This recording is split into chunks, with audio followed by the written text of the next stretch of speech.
Lipan besar sikit tak? Racun. Kau ambil saya kecil tu, part 1. Biasa part 2.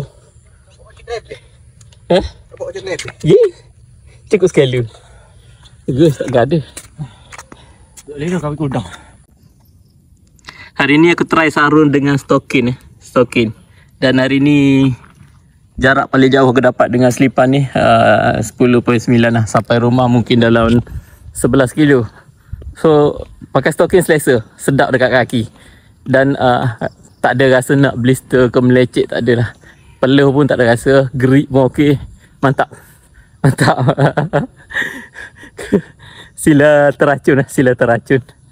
So untuk daily sedap lah selipan ni.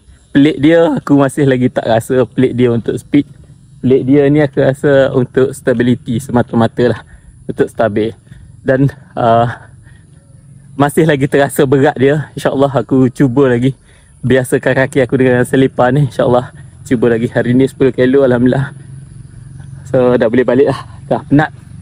Okay, mantap. Sila teracun. Assalamualaikum, bye-bye.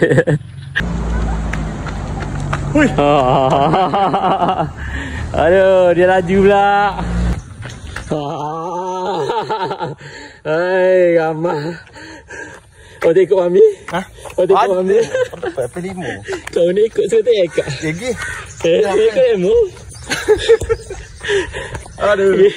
Ikut training 42 kilo ni. Jumpa tempat tarik kucing juga.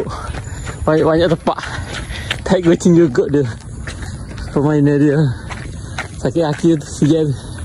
Teruk nampak tu. Tu nak baik. Jom. Dah ni you. Sial. Jalan kaki. Pun terbaik. Teruk ni. Baik. Elit. Ni memang tak ikut dia. Ikut ni. Ha? Kita hai lah hai. Oh, nasib baik. Dah ni you.